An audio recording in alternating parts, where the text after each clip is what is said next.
All right, thank you all so much for joining us today. Really excited to have you all. Please go ahead and ask any questions you may have in the chat box, and I will go ahead and read them to Dan, and we will go ahead and make sure that we're answering questions in the order that they're asked.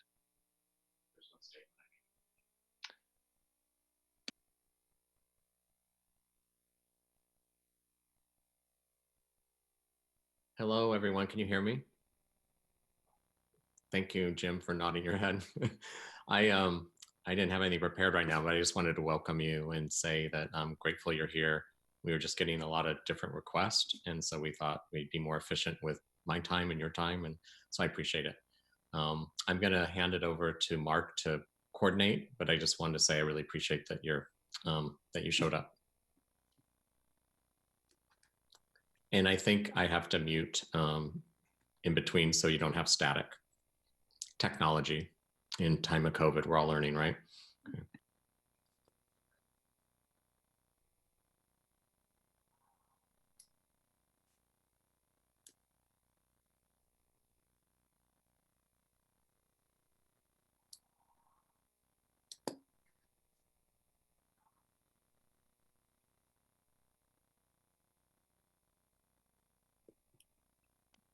Should we just ask questions?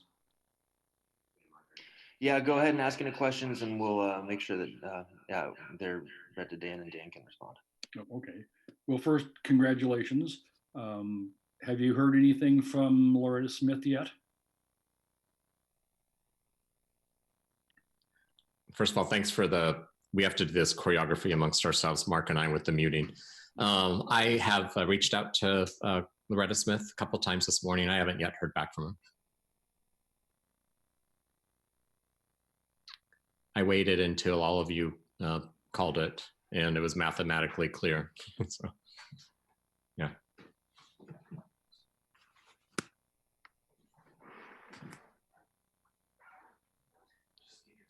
So when do you actually get sworn in and take office?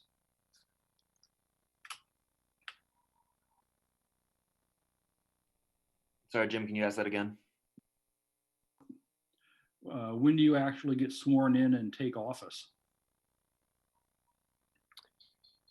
Yeah, you want me to answer that? Yeah. What the news that I've received is early to mid September, around the 10th. There's a process that the auditor verifies, and I'm kind of learning all this as we speak. But I know it's not tomorrow. I know it's sometime in September. Yeah. Have you thought of what bureaus you would like the mayor to assign to you at this point? Okay.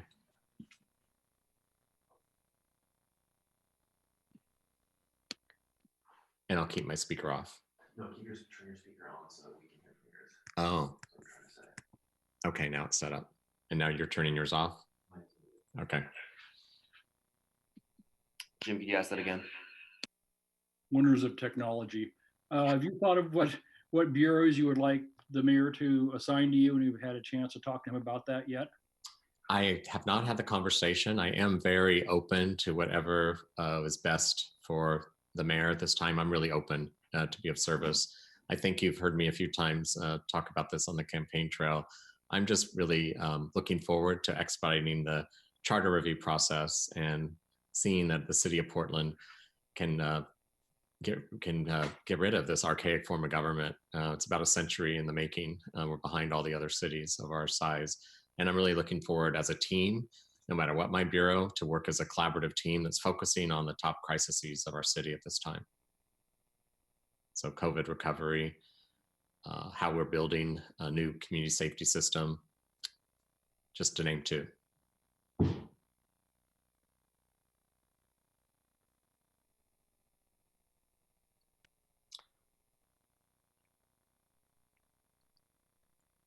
anybody else have any questions for Dan?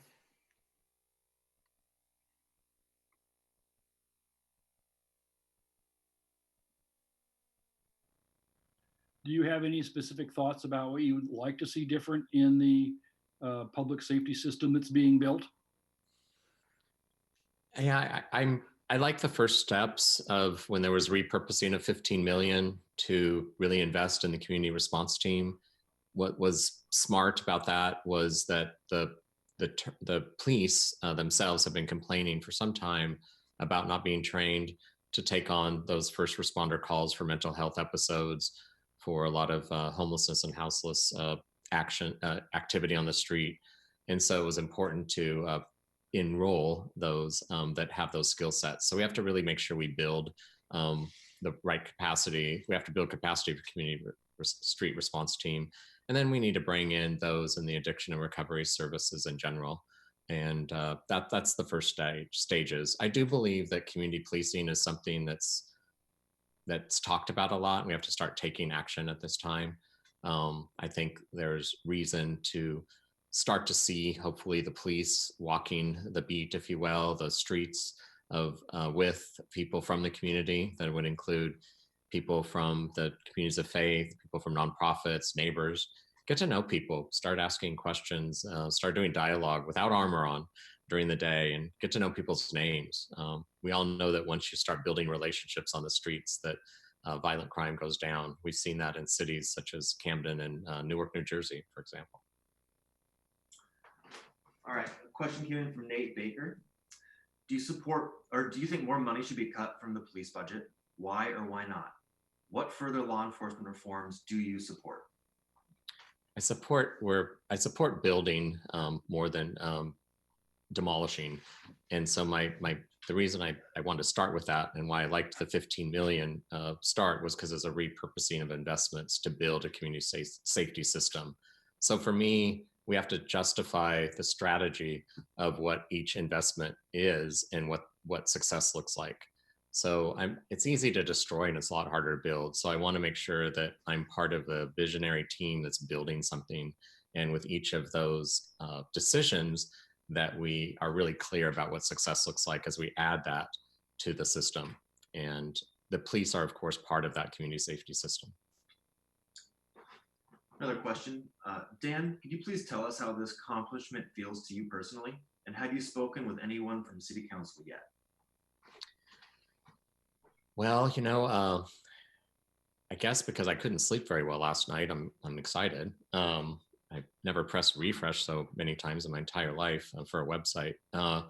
And I was, my motivation to run was so pure. It was that I'm in a really good place in my life with my skill sets and my career accomplishments to bring these to City Hall to be of service. So at this very moment, I'm in a very humble, grateful, and excited place. And I'm looking forward to serving the city that I love. Have you spoken with anyone from City Council yet? I did receive a call from Mayor Wheeler, and also dialogue with Commissioner Hardesty, and I've heard from Commissioner-elect Rubio. So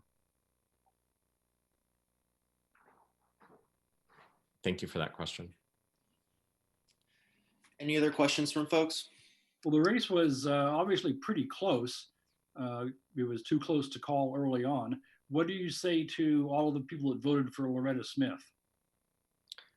I will always serve the entire city, and my focus on bringing people together is who I am. I love creative tension of different points of view, to be at the same table, to do this art of compromise. It's something I hope to bring back to the city of Portland.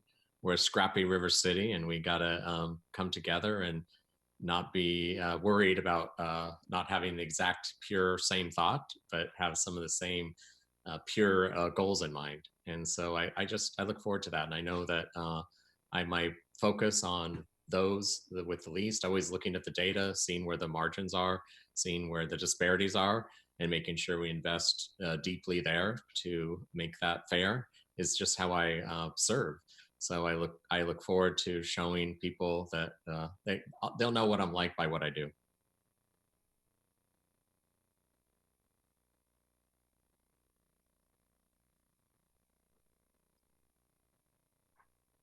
And I'll just add, I like to surround myself with critical points of view, because I think it just makes you stronger, and it gets you to that more creative place that that can really bring compromise. And I always say the room is much smarter than one person. So that room should include different points of view so we actually have the smartest outcomes. All right, we have time for one or two more questions. If anybody has anything else they'd like to ask, please feel free.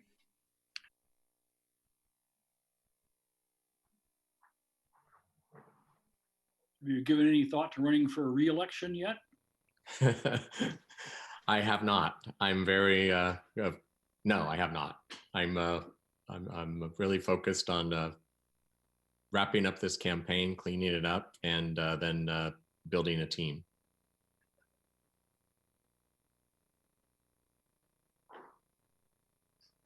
Another question came in. Okay, there's another question that just came in.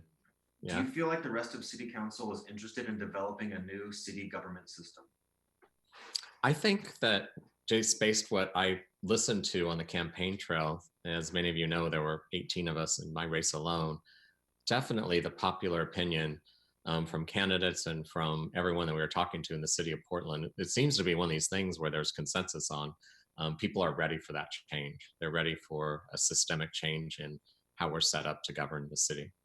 So I think the time is right.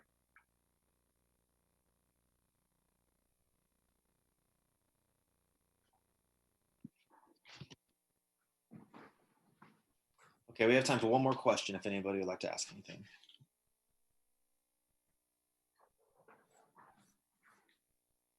I'll deliver some closing remarks. Yeah. So if there's no other questions, I just want to again thank you all so much. I really learned so much from, I would say, everyone that I was, all of the people that ran for this race. I want to give a big plug for open and accountable elections. It feels so clean to have over 17, I think it was 1,750 donations from Portlanders and from people that couldn't give me more than 250. And I just think that grassroots way of doing campaigning immediately puts you in the public trust, but not in any special interest trust. And so one thing I do want to focus on when I first began also is to help improve it just a little bit, because I was a part of the first trial with it. And I think it's a policy that we can be proud of. I think it's a best practice that we could share nationally. So I want to make sure we get it right. And I'm just very proud that I came out of that system. And I just want to really thank Portlanders in general. I'm just really ready and humbled and to serve and on day one. And I look forward to always having my door open. And I look forward to being in dialogue and with all of you. So if any more questions, I'm going to move on for the rest of this day. And I hope I made some sense after my really wonderful, refreshing night of sleep. Thank you so much, everybody. Have a great day. All right.